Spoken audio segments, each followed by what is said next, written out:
everybody. Hopefully we are going live everywhere. I hope we are where we are meant to be, if that makes sense. I hope we are live on Facebook. I'll just get somebody to check it for me and come back to me. But just bear with me a second. And hopefully we are live on Instagram as well. So we're going to be talking very, very quickly about live boundaries without battles, right? If my eyes are moving around the screen, it's because I'm trying to look at two screens at once and I'm not particularly good at it. I would hate to be a news presenter, but I want to make sure that I at least look at you all straight on sort of thing. Okay, so we're going to be talking about boundaries without the battles, and our experts are going to go into this in a massive way next week in our switch off and settle down challenge, which is totally free for everybody. Okay, you don't need to be a member. That's one of the misconceptions about it. You can just join us at any time and just get involved with what we're doing. And I want to talk today about why boundaries collapse, and what I want to talk to you about that for is because this is what our members talk to me about mostly. As most of you know, my name is Jo Perrott. I'm the founder of the Ladies Working Dog Group. I don't train dogs. It's not my job. We have experts who do all the training for us and as members and our dogs.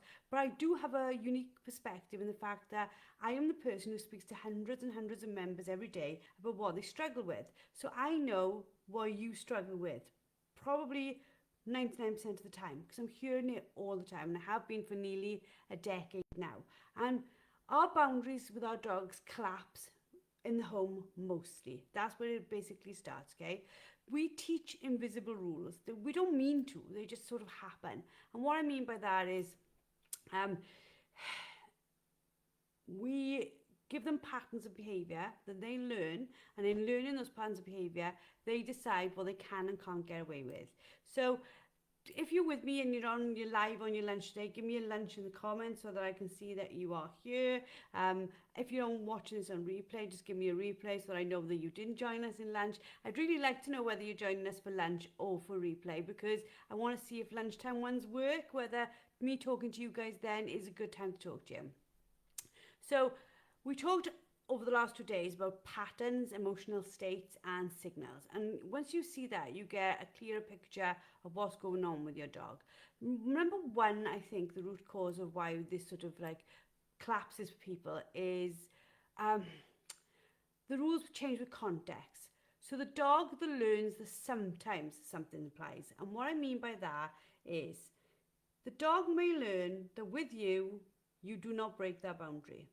But with your husband or your partner or your child, you do break that boundary. So if you're used to that, just giving me family in the chat so that I can see if you know what I mean, right? So when you're trying to train a gun dog, you want them to behave really, really well, and they may behave really, really well for you, but they don't tend to always behave really, really well for everybody else around them because they've learned context. They know they can get away with it, those people. They know that that person will normally give in and not hold the command or cue they've given them. And that gives the dog these sort of patterns where it goes, well, with that person, I don't have to do it. And with this person, I do have to do it. And it gives mixed signals. Basically, the dogs learn that in busy homes, different people will pay for different behaviors. So one person might laugh if they've done really, really something funny. Whereas I might be no.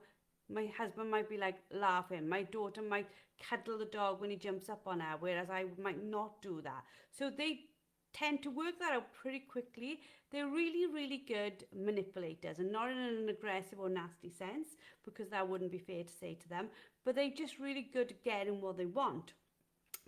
So things are people around us saying to them, maybe not even so much words. What I'm trying to say here is they see the patterns of their body's behavior as well. So that person might not even say to them, get down. That person might not say, get up. That person might not say anything at all like that to the dog. The dog just sort of uses its body language and the person's body language to see what they can get away with. I think a dog can tell when somebody's not going to be shifted on their position, and when they can find a chink in the armor, if you know what I mean. Bear with me a moment. I've just got to decline my mother. She does it every single time, even though I tell her that what time I'm going to go live, she will choose that time, pattern of behaviour, to give me a ring. So if more than one person handles your dog in the day, and that might be family members, but it could also be a walker coming in and stuff like that, the boundaries might shift. And then that can sometimes mean that although the dog does hold it with you, they might not hold it all the time anymore. So something they were really good at sometimes becomes a little bit like murky. So it's not like a moral failing on the dog's behalf. He's not doing it on purpose. It literally is a case of it's just learning again another pattern of behaviour, and we've rehearsed that pattern with them. And what I mean rehearse that pattern with them is the people who give way on it tend to be the people who give way all the time on it, and the dog can work that out. The second thing is like we teach invisible rules, right? So that sounds very similar to what I was just talking about, but it's not. They look for micro cues, things like we pick up keys, and that's a cue to the dog, I need to get to the door. Or we put on a whistle, and the dog goes, ooh, this means this. And then they break whatever they're doing. They might have been settled, they might have been laying down, they might have been nice and steady. But what they tend to do is, sorry, I just realised I haven't gone live on Instagram. I'm not going to go back through that, bless them. Instagram, I apologise massively. I'm absolutely useless with technology. You'll have to watch the first half on Facebook, and we'll just hope it's there. And we're talking a little bit now about how dogs read the invisible rules that we set for them. And what we mean by that is we give them patterns of behaviour that they can follow. So, like, members will tell me if they're edging forward or whining a little bit, the dog, they work out that if they keep on doing that little thing, they might win. The intermittent wins build the strongest habits, okay? So they like, oh, if I try this, am I going to get away with it? No, I'm not. Yes, I am. And for those who just joined us on Instagram, the first thing we were talking about is how different people in the family may have different rules for the dogs, or different people who have interactions with the dogs. And then the boundaries you set might not be the boundaries that other people set.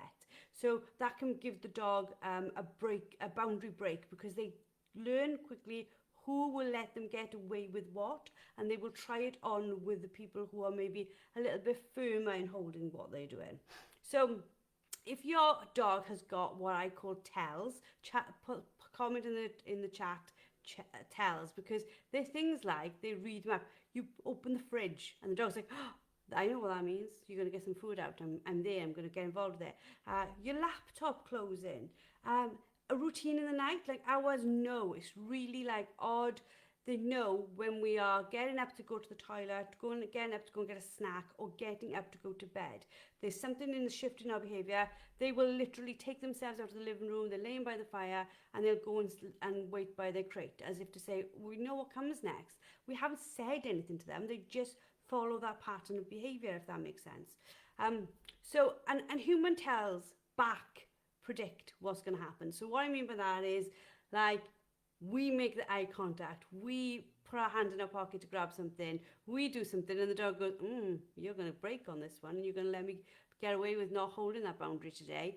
And they're not dull, and we're not dull, but we get tired, and the rules we think we've set are not always the rule the dog receives. So what I mean by that is, the dog might think that the rule not allowed to go on the sofa applies 80% of the time. You think the rule applies 100% of the time. But you've got two different agreements, should we say, or ideas of what that really looks like. And the dog will try. He will jump up to see if this is the time you go, lay down, I'm going to stroke you. Or whether this is the time you go off. You know, they will work that out very, very quickly.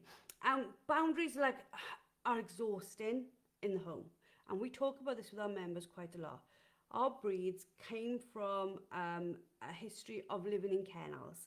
They weren't needed to be managed 24/7. They were highly active, they were highly adventurous, they were highly inquisitive, they were highly intelligent, all those things.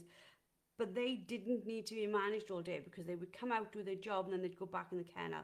Nobody had to manage what they did in that kennel then. That was almost their downtime. Their processes, their plans, their behaviours, their patterns were all theirs. Now we bring that dog into the home, and we are having to teach them new boundaries, and we are going to have to stay on top of those boundaries. So it's a little bit like, be careful what the rules are you put in place and why you put them in place. And what I'll tell you about here is a fantastic dog trainer called Rob Lane.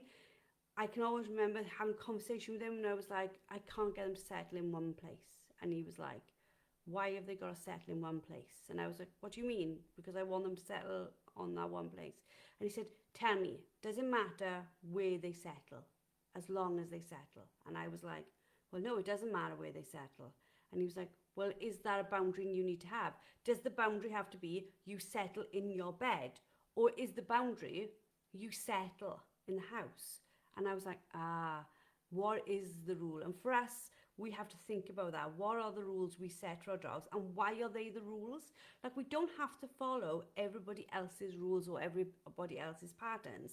Like, your dog doesn't have to go in a bed if he settles quite well on the rug in front of the fire, or if he's got his favourite place in the house where it will go settle and will lay quietly.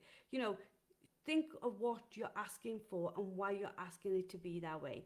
And this is because our attention will drift under pressure. And what I mean by that is, like, if I'm trying to speak to my mum on the phone and I'm trying to sort something out for dinner, and I've got some rule that the settle is only on a specific bed, if I'm not watching, I can't be reinforcing. If I can't be reinforcing, I can give the dog the opportunity to break. Does that make sense? So, like, if you understand what I mean, like, just literally write in the chat, reset. Let's use that word, reset. Where you have to keep on resetting what you've asked the dog. Think about why that's going on. And you've also got to think about the back and forth loop you have with your dog. And what I mean by that is, are you having a conversation that doesn't need to be had back and forth, back and forth, back and forth? Like, you ask one thing, the dog does it for a bit, they break. You ask one thing, the dog does it. So, you know, and then it tires you both out, yeah, without a doubt. And also, this is attention, isn't it? Think about it from the dog's perspective. I break, I get attention. She's too exhausted to, like, really make sure that the boundaries are firm. So she'll ask me quietly or nicely or whatever, just, you know, get down. And there's no, like, real, not reinforcement, no harshness. But I don't believe as a dog that she meant it.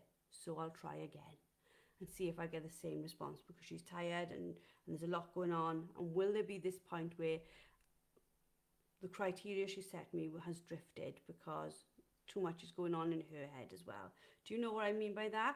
So think about it. You're not failing in this as well, because this happens with our children. This happens with family members. Like, we don't ask children or family members to sit in a specific place, do we? Let's keep that example going. We don't say to them, you have to sit on that chair for the next 2 hours. You know, if we're not that thing. We just say, kids, do me a favour now, sit on the settee or sit down, chill out. And we are open in it, because all we want is the peace. Where they do the peace is up to them. I hope you're all with me on that one. Okay, so let's pull it all together. We're talking a little bit about how a busy home will rehearse, without doubt, the inconsistency.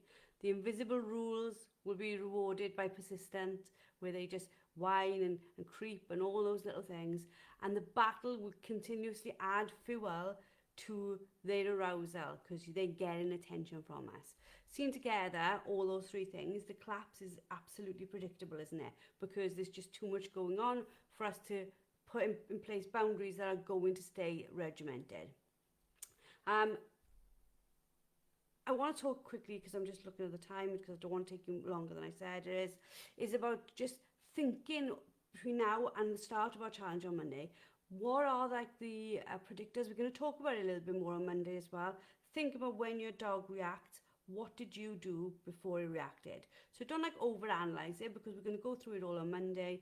If you're on Instagram, if you write in the comment challenge 25, or if you're on Facebook and you write in the comment challenge 25, we'll literally send you a link straight away for you to join up with us. It's entirely free. But on Monday, we're going to go through it. The experts are going to go through the expert side of it. But I want you to think about, like, what is your body saying to your dog about the boundaries?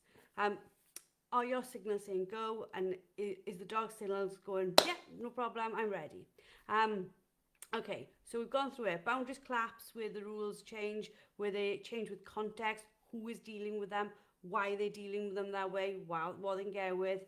The dogs obey the rules we pay, and we remember that. It's like a nice little rhyming bit. The dogs will literally pay, dogs obey the rules they'll pay. And that is really important for us to remember. Battles will feel exhausted, and they will feel a shift towards the target of what's going on. So they will literally shift their behaviour depending on what we say and how we say it and why we say it the way we say it. From my perspective as like the founder of the LWDG, I see the community, I see members, the patterns go on in their home and they get really upset by them. And like I said, you don't on the most have kennels. Where you do have kennels, you have that capability. Like I have a kennels in my garden, very rarely I use it, but if the dogs are in the house, I got people coming to visit and I know it's going to be madness, I'll put them out there for their calmness as much as mine. Or if I'm going to go on a call and there's nobody here to look after them or like monitor what they're doing, I'll put them out in the kennel then. So it works for us because I know there's going to be times when my dogs will have no attention, and especially with a young pup in the house as well. So why will I set them up for failure? I make sure there's a place that they are safe and they are contained so that they have that space to just do what they want within that space. Tomorrow we're going to be talking about, let me look on the sheet, why exercise leaves Gundogs more wired than relaxed. And that's something that you're all going to love. We talked about a little bit on Monday, around the fact that fitness does not make breaks.